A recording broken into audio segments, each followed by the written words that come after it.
تو وہ عمر فاروق رضی اللہ تعالیٰ عنہ جن کی نیکیاں آسمان کے ستاروں کے برابر ہیں، جن کے بارے میں پیغمبر علیہ السلام ان کا اعزاز یا بیان فرماتے ہیں کہ یہ وہ خوش نصیب آدمی ہے جس راستے سے امت گزرتا ہے اس راستے پہ شیطان نہیں آتا۔ وہ عمر فاروق رضی اللہ تعالی عنہ جو محبوب پیغمبر علیہ السلام کو مشورہ دیتے ہیں کہ یا رسول اللہ یہ کام ایسے کرنا چاہیے، اللہ کا الحاکمین کو عمر فاروق کا مشورہ اتنا پسند آتا ہے اللہ قرآن بنا کے نازل کر دیتے ہیں۔ اتنے عظیم آدمی، اتنے فہم و فراست والے آدمی، اتنے شان والے آدمی، محبوب پیغمبر علیہ السلام کی مراد فرمایا میرے بعد اگر کوئی نبی ہوتا، چونکہ میرے بعد کوئی نبی نہیں ہوگا، اب محبوب پیغمبر علیہ السلام کے بعد جو بھی دعویٰ نبوت کرے گا وہ کذاب ہوگا، وہ جھوٹا ہوگا، وہ ملعون ہوگا، محبوب پیغمبر علیہ السلام کے بعد کوئی نبی نہیں آنے والا۔ کہا اگر میرے بعد اللہ کسی کو نبی بناتا تو عمر اس لائق ہے کہ اللہ کا الحاکمین عمر فاروق کو نبی بنا دیتے۔ وہ عمر فاروق بھی دعا کیا کرتے ہیں، اب ان کی دعا سنیے، اللہم ارزقنا شہادۃ فی بلد رسولک، اللہ مجھے محبوب پیغمبر علیہ السلام کے شہر میں شہادت کی موت دینا۔ انہیں پتہ ہے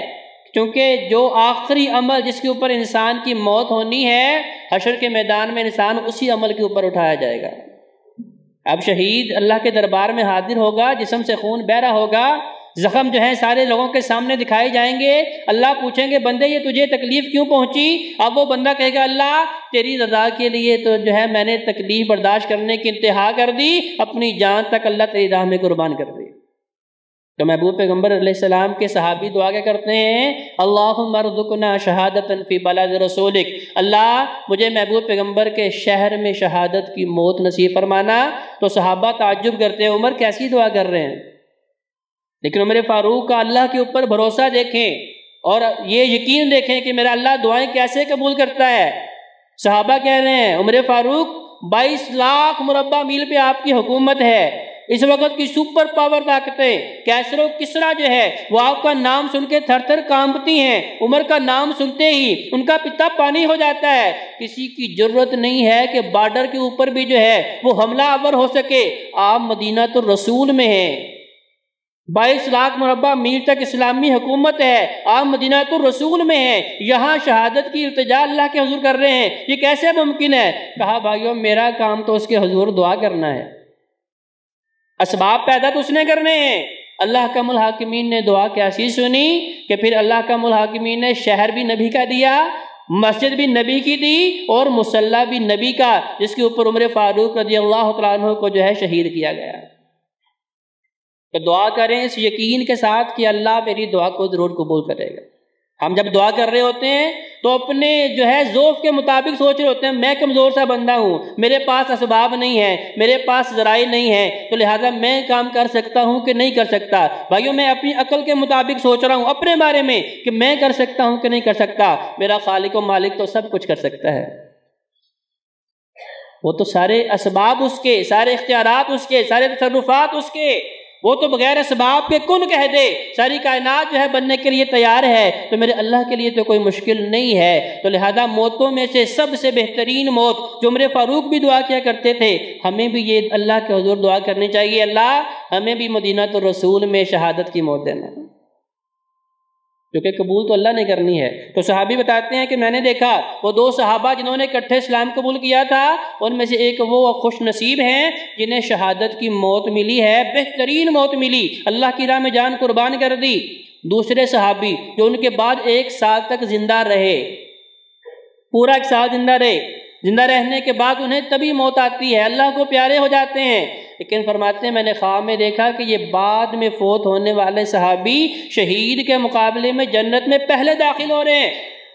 تو نبی کریم علیہ السلام مسکرا دیے، کہا کہ مجھے بتاؤ اس کے بعد کتنی دیر زندہ رہے؟ کہا 1 سال، 1 سال میں 12 مہینے، 12 مہینوں میں سے 1 مہینہ رمضان المبارک کا بھی۔ کہا اس رمضان المبارک میں اس صحابی نے اتنی محنت کی ہے کیونکہ ہر گھڑی میں اللہ بخششیں، اللہ کی طرف سے رحمتیں، اللہ کی طرف سے برکتوں کا نزول ہو رہا ہے، اللہ ہر گھڑی میں جہنمیوں کو جہنم سے آزادی کے فرمان جاری کر رہا ہے، چھوٹے چھوٹے سے عمل کے اوپر اللہ جنت کا وارث بنا رہا ہے۔ اگر دن کا روزہ رکھیں اللہ کہتا ہے جنت کا وارث بنا دوں گا، رات کا قیام کریں اللہ کہتا ہے جنت کا وارث بنا دوں گا، اللہ کی راہ میں خرچ کریں اللہ فرماتا ہے جنت کا وارث بنا دوں گا، کسی روزہ دار کا کا روزہ ایک کھجور سے کھلوا دیں، میرا اللہ کہتا ہے روزہ جو ہے آپ کو جنت کا وارث بنا دوں گا۔ تو کہا اس نے اس ایک مہینے میں اتنی محنت کی ہے، اللہ نے شہید سے بھی پہلے جنت میں داخل کر دیا ہے۔ تو بھائیو، ہمارے بھی کتنے اعزاء و قاربین ایسے ہیں جو گزشتہ رمضان میں ہمارے ساتھ تھے،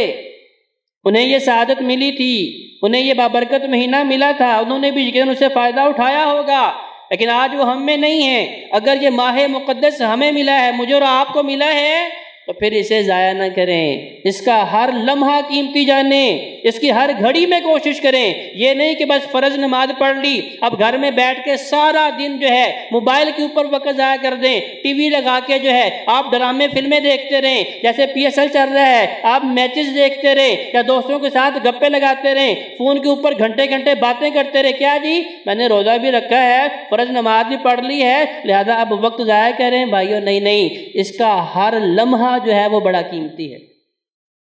صحیح بخاری صحیح مسلم کی احادیث ہمیں یہ بتاتی ہیں کہ اللہ احکم الحاکمین ہر گھڑی میں روزہ دار کی دعائیں سننے کے لیے اللہ منتظر ہیں،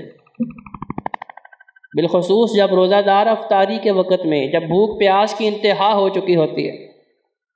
سامنے حلال طیب کھانے پڑے ہیں، مشروبات پڑے ہیں جو اللہ نے حلال رکھے تھے، لیکن اپنا ہاتھ دراز نہیں کر رہا، اسے پتہ ہے کہ اذان مغرب ہوگی، اللہ کی طرف سے مجھے افطاری کا حکم ہوگا، تو میں نے پھر افطار کرنا ہے، اللہ کی طرف سے حکم نہیں ہے، حلال چیز بھی میرے لیے حلال نہیں ہے۔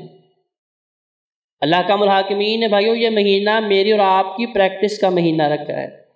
محنت کوشش کا مہینہ رکھا ہے کہ دیکھیں فجر سے لے کے مغرب تک ہم حلال چیز کو بھی نہیں کھا سکتے، اللہ نے حلال چیز کو بھی حرام کر کے بتا دیا کہ بھئی میں نے تمہارے لیے یہ 10 11 12 گھنٹے کا جو روزہ ہے، اس کے اندر جس طرح تم اپنے آپ کو حلال سے دور رکھ رہے ہو، حلال کے بھی قریب نہیں جا رہے، اسی طرح تم نے پورا سال حرام کے بھی قریب نہیں جانا۔